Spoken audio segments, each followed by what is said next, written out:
तो 8th पे commission 44% बढ़िबो दरमा।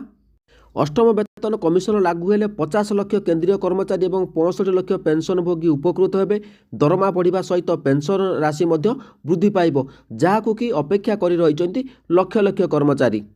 8th पे सीपीसी समस्त लेवल अपेक्षित बेसिक पे रही लेवल 1 18,000 रही। 8th पे जदि आपण मैंने देखिपे एक्सपेक्टेड बेसिक पे रही 27,000, लेवल 2 रे रही 19,900। 8th पे सीपीसी एक्सपेक्टेड जो बेसिक पे रही 29,850। तेबे ये जो लेवल 1 रही लेवल 3 लेवल 4 लेवल 5 लेवल 6 ये भितर क्यों माने कर्मचारी माने रोचुंती तांकर दरमा जदि बढ़ा जाए तेबे केते टंका दरमा हबो पूरा ए टू जेड बतई दउची। लेवल 5 लेवल 6 रे क्यों कर्मचारी माने रोचुंती। 8th पे कमिशन को लेकिन बड़ अपडेट आसी 44% बढ़िबो दरमा। तेबे ये जो दरमा बढ़िबा को लेकिन कौन रही अपडेट मुझे आपण मानक बतई दूची। अष्टम वेतन कमिशन को लेकिन बड़ अपडेट आसी।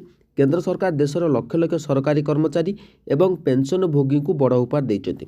गत नवेम्बर 3 तारिख में सूचना जारी करने सहित अष्टम वेतन कमिशन गठन करने को घोषणा कर सारी। तेबे निहाती भाव में देखा गले जो अष्टम वेतन कमिशन आसी तो क्यों मानकर दरमा बढ़िबो, जो केंद्र कर्मचारी माने रहिले पूरा ए टू जेड मुझे अपडेट बतई दूची। तो कौन रही पूरा अपडेट तेबे चैनल को जदि नुआ सन चैनल को सब्सक्राइब करूँ, कारण लाटेस्ट इनफॉरमेशन सब बेले पंडा के वीडियो आपण मैंने देखा पाइबे।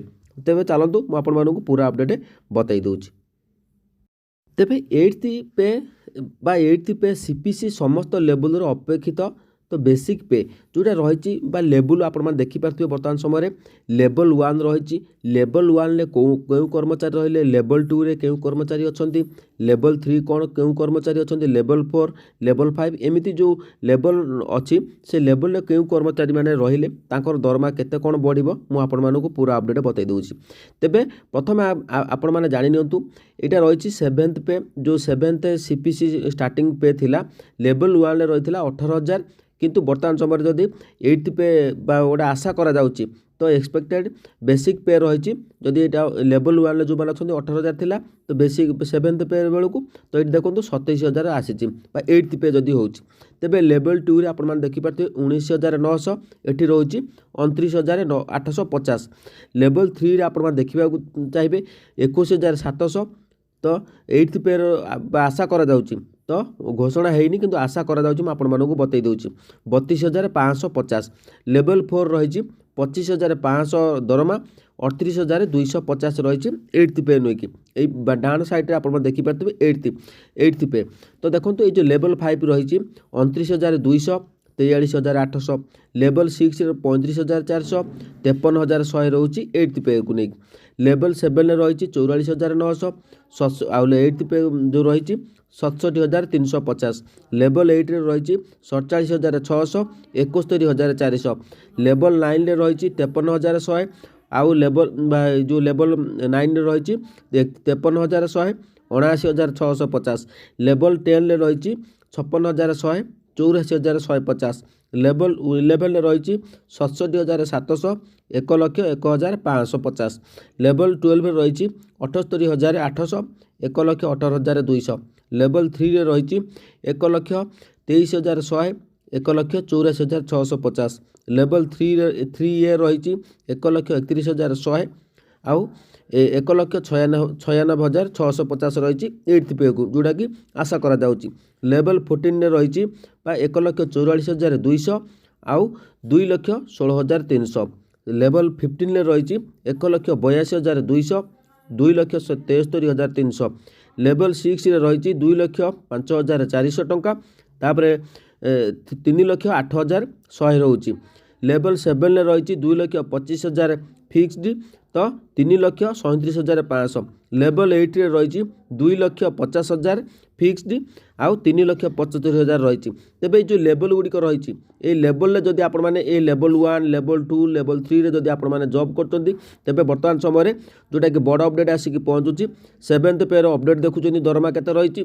जदि 8th पे सीपीसी एक्सपेक्टेड बेसिक पे रहिबो तेबे 27,000 रहिबो। तेबे लेवल 1 लेवल 2 लेवल 3 रे क्यों माने रहउचंदी आपण मानकु पूरा इन्फॉर्मेशन दे दूची। तेबे 8th CPC level wise job example मु आपण मानकु दे दूची। तो लेवल पोस्ट रही तो लेवल 1 रे रहिले peon MTS helper watchman level 2 रे रहिले क्लर्क सपोर्ट स्टाफ लेवल 3 रे क्यों माने रहिले कनेस्टेबल रहिले ड्राइवर रहिले लेवल 4 रे क्यों माने रहिले जूनियर असिस्टेंट स्टोर कीपर रहिले लेवल 5 रे रहिले सीनियर क्लर्क LDC लेवल 6 रे रहिले टीचर एंड सब इन्स्पेक्टर रोचंती लेवल 7 रे क्यों माने रहिले तो सर्जेंट अकाउंटेंट रहिले तो जोटा लेवल 7 ले लेवल 8 रे क्यों मान रहिले सीनियर टीचर रहिले सुपरवाइजर रहिले लेवल 9 ले सेक्शन ऑफिसर रहिले लेवल 10 ले रहिले ASO इन्स्पेक्टर लेवल 11 ले रहिले असिस्टेंट इंजीनियर बा लेक्चर लेवल 12 रे रोचंती मैनेजर लेवल पोस्ट जो माने मैनेजर लेवल पोस्ट अछंती लेवल 11 जो मैंने रोचंती तेबे लेवल 12 जो मैंने रोचंती मैनेजर लेवल पोस्ट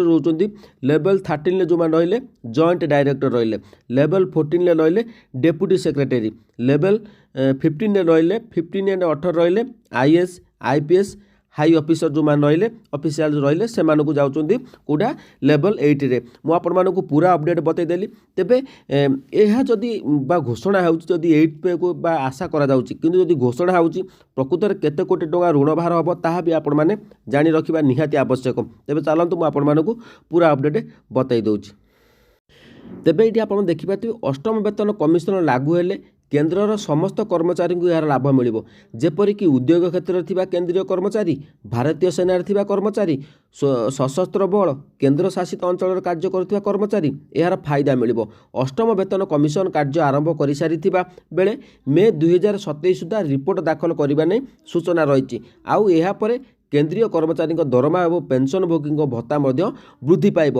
तो देखो जो अष्टम वेतन कमिशन लागू हेले 50 लाख कर्मचारी केंद्रीय कर्मचारी एवं 65 लाख पेंशन भोगी उपकृत हेबे दरमा बढ़िया सहित पेंशन राशि वृद्धि पाइब जहाकू कि अपेक्षा करी रही लक्ष लक्ष कर्मचारी जदि फिटमेंट फैक्टर 2.86 वृद्धि पाए तेबे जाई कर्मचारी दरमा जहाँकि अति कम 18,000 टंका थिला ताहा 51,480 टंका हेबो सेही बळी पेंशन टंका अति कम 9,000 टंका बढ़ी 25,740 टंका हेबो तेबे जदि सेही हिसाब रे आमे देखिबा को गला मु आपण मानकु पूरा लेवल हिसाब देखे देली तो आपण माने आराम से बुझी पारथिबे तो आपण माने समस्त भी जानि चंती तेबे देबे देखिबा को गले जदि आपण मानकर जदि ये भाव में हुए 8 पे कमिशन लागू करा जाए यह हेले सरकार मोट खर्च 9 लाख कोटी टंका पार करि पारे तो देखा जाऊ 8 पे कमिशन आपण मानकु कोन आसुची ताकू आमे जनवरी मास पर्यंत अपेक्षा करबा को पड़िबो तेबे जहाँ देखा बाकी रहिला